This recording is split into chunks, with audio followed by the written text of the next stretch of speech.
Sorotan lainnya, Saudara, putra pertama Presiden Soekarno, Guntur Soekarno turun gunung ikut kampanye untuk Ganjar Mahfud. Dalam orasinya, Guntur menyinggung masa depan Jokowi jika Ganjar terpilih jadi presiden. Dalam orasinya, Guntur menyebut isu pemakzulan Presiden Jokowi saat ini bukan jadi prioritas. Menurutnya, memenangkan Ganjar Mahfud di Pilpres 2024 yang harus jadi prioritas. Guntur juga menyinggung masa depan Jokowi dalam orasinya ini.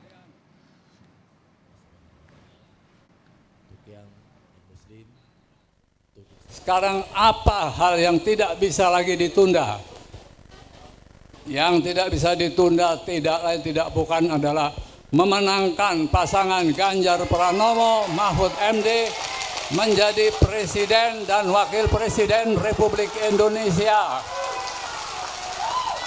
Kalau itu sudah tercapai, kekuasaan dan hak prerogatif ada di Ganjar Pranowo dan Mahfud MD, baru yang lain mau kita apa-apain itu gampang.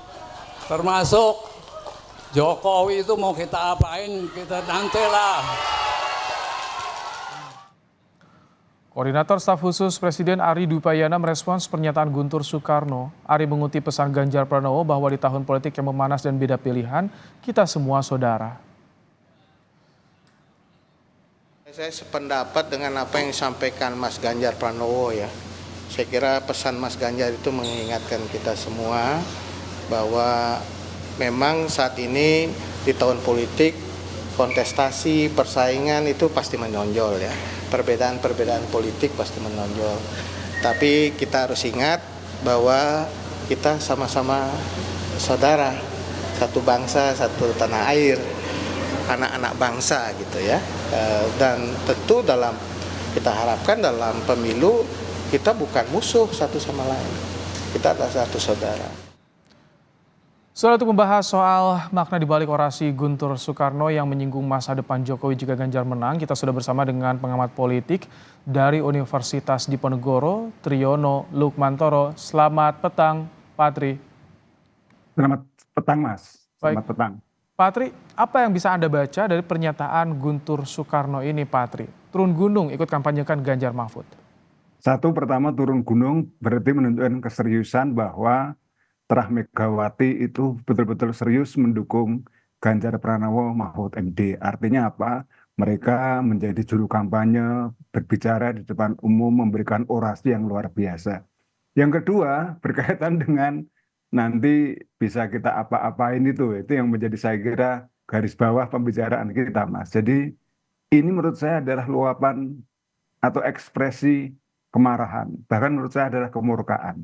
Jadi bagaimana Guntur merasa bahwa Jokowi ini luar biasa sudah diangkat, kemudian diajak untuk menjadi pejabat publik dari Solo, Jakarta sampai jadi presiden 2 periode, kok pada akhirnya ya pada titik penutupannya Jokowi malah tidak mendukung PDIP gitu loh ya. Jadi ini itu betul-betul yang membuat Guntur Soekarno Putra ini luar biasa marah. Dan kemudian kalau sudah nanti diberesin ini ya, artinya ada dua pemberesan. Satu, Ganjar Mahfud jadi presiden dan wakil presiden, nanti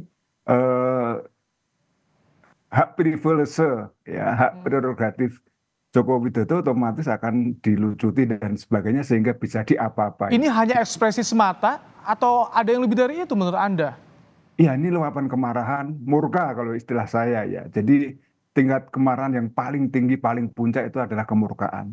Bahwa kemudian kata-katanya begitu keras, begitu bahkan cenderung mengancam ya Mas ya. Cenderung memberikan satu hardikan gitu lah setidak-tidaknya. Tapi ini menurut saya Patri, menjadi hal kok bisa seperti itu? Karena kita tahu di beberapa bulan lalu Pak Guntur pernah tulis di harian Kompas soal dia memuji Jokowi, bahkan jadi kandidat ketua umum PDIP saat itu sebagai anak ideologis Bung Karno. Nah, ini satu kebalikan. Pada saat itu Jokowi masih berbaik-baik, masih katakanlah mendukung PDIP, masih berjalan beriringan dengan PDIP. Nah, Guntur melihat bahwa Joko Widodo ini punya potensi yang besar Bahkan dia mengatakan ini anak ideologisnya Bung Karno karena Jokowi lah yang membuat program hilirisasi dan itu seperti yang dikehendaki oleh Bung Karno. Ingat ini bukan anak biologis tapi anak ideologis. Artinya apa? Gagasan-gagasan Soekarno tentang kemandirian ekonomi, berdikari dan sebagainya itu betul-betul bisa diwujudkan dan betul-betul bisa dipercayakan kepada Jokowi. Tapi yang terjadi sebaliknya gitu loh. Pada saat sudah masuk ke arena pemilihan presiden, ya kelihatan sekali Jokowi tidak teguh pendirian dan bahkan dia merasa bahwa ini kok nggak cocok ya dengan PDIP. Ini Bahkan PDIP, apakah menggambarkan semakin kentara jelas terlihat adanya jarak antara PDIP, antara Soekarno dengan Jokowi? oh jelas Mas, kalau kita lihat kemarin pada saat ulang tahun PDIP, Jokowi sama sekali tidak memberikan apapun, tidak memberikan video ucapan selamat, tidak memberikan karangan bunga. Ada karangan Bahwa bunga, pada saat pas ulang tahun Megawati ada karangan pas bunga, tapi ketika itu pas, PDIP, ya betul. Pas pada saat Bu Mega Bu Mega ulang ulang tahun tahun. ada karangan buka. Tapi pada saat PDIP ulang tahun kan tidak. Artinya apa?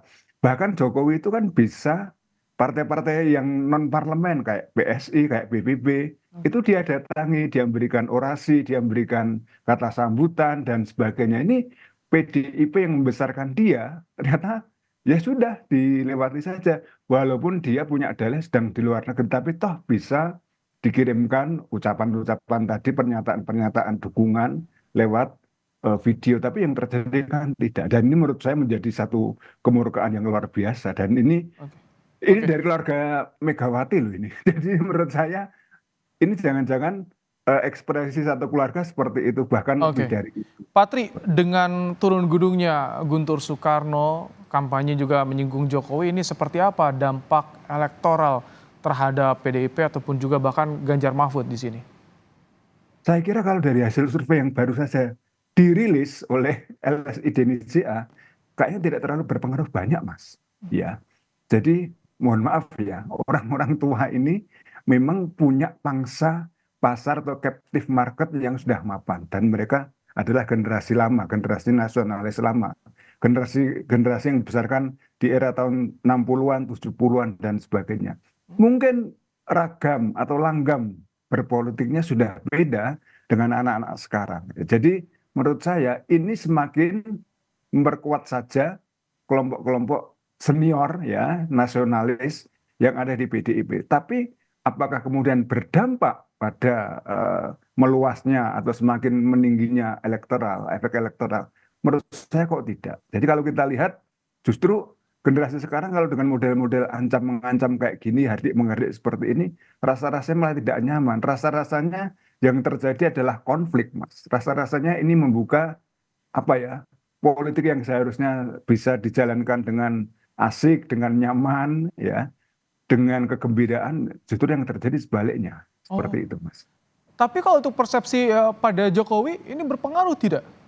Oh ya, kalau persepsi pada Jokowi secara personal ya, Jokowi kan sudah dicap sebagai orang yang tidak loyal, orang yang apa mencela-mencele. Tapi sekali lagi, ini untuk captive market bagi para pemilih yang nasionalis lama istilah saya, nasionalis yang sudah sangat senior. Nah, sekarang apakah nilai-nilai nasionalisme itu masih ada di kalangan generasi muda? Mungkin masih ada, tapi bentuknya, ekspresinya, pernyataan-pernyataannya sangat berbeda sekali, Mas.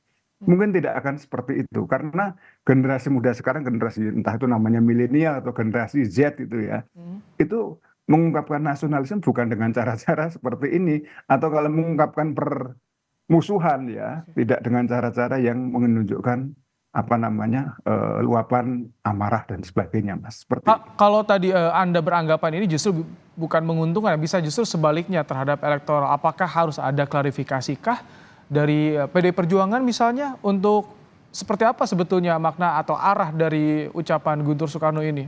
Atau bagaimana menurut Saya kira Anda? ya, saya kira sudah ada klarifikasi atau mungkin ya dari Pak Ganjar sendiri kan sudah menyatakan hal seperti itu dan menurut saya ya orang mungkin akan memaklumi bahwa ini adalah spontanitas ya, spontanitas dari rasa emosional yang luar biasa gitu. Dan menurut saya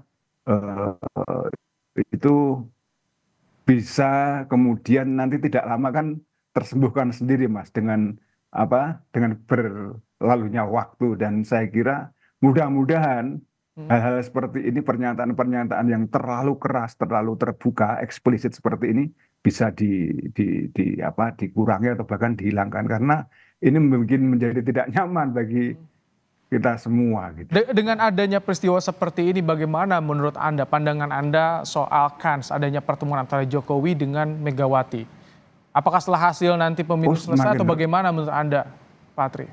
Iya, semakin tertutup ya. Saya kira pada saat Jokowi mau mendekati Megawati itu sudah dipagari, sudah dicegah dulu ya.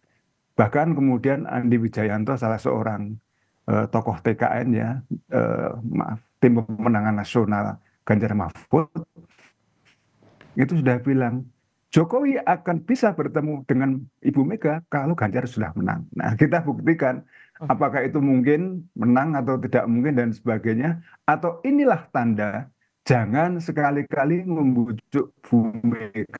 Oke, baik. Kami tangkap. Terima kasih pandangannya. Mendukungmu lagi Pak Jokowi, karena kami sudah tahu betapa buruknya Anda. Ya, ya Mas.